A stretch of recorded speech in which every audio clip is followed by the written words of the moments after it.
Bonjour Régis Juanico.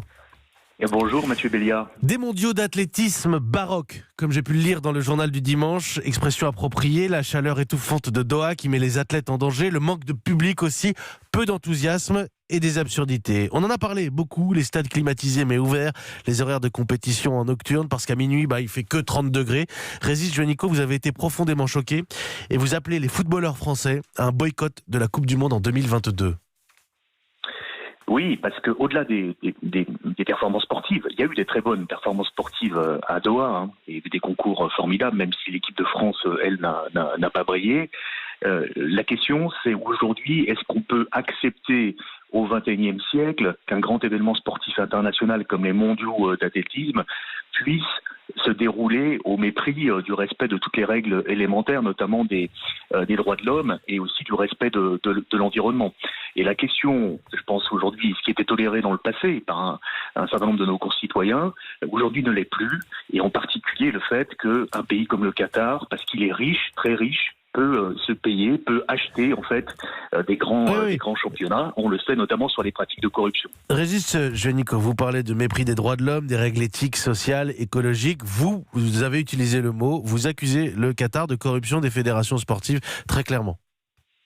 Oui, alors sur les mondiaux d'athlétisme et aussi sur l'attribution de la Coupe du Monde de football, vous savez qu'il y a 4 aujourd'hui enquêtes judiciaires qui ont été ouvertes par le parquet national financier, par le parquet français, et même des jugements qui vont intervenir dès le mois de janvier 2020, et notamment pour l'ancien dirigeant de la Fédération internationale d'athlétisme, Lamine Diack, qui effectivement est soupçonné de corruption et de trafic d'influence.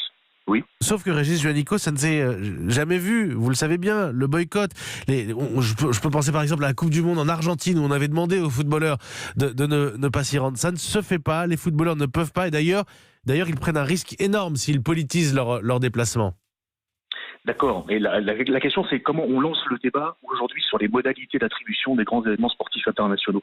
Je crois quand même qu'on a vu avec ces mondiaux d'athlétisme qu'on avait manqué de respect pour les athlètes qui se préparent quand même tous les jours avec leurs entraîneurs, avec leur encadrement et qui n'ont pas été respectés. On l'a vu avec les coureurs hors stade ou les marcheurs qui ont dû courir la nuit en pleine chaleur dans des conditions dignes d'un sauna. Il y avait des tribunes vides, il y avait 12 000 spectateurs, on avait réquisitionné des enfants et des migrants pour venir remplir des tribunes qui étaient bâchées.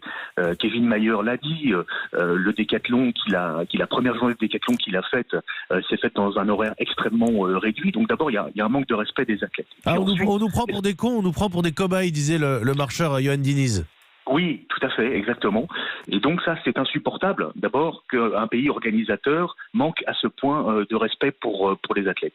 Et puis surtout, il y a cette question des stades climatisés. Aujourd'hui, on va organiser une Coupe du Monde de football en novembre et en décembre, tout simplement parce que le climat y est plus doux à ce moment-là, mais il y aura quand même 8 stades climatisés, des stades ouverts, et qui ont été construits, on le sait, dans des conditions de travail pour les ouvriers immigrés, indiens et népalais, qui fait qu'il y a aujourd'hui plusieurs centaines de morts. Est-ce qu'on accepte ça, ou est-ce qu'à un moment donné, on ne remet pas en cause un certain nombre de décisions des instances sportives internationales ?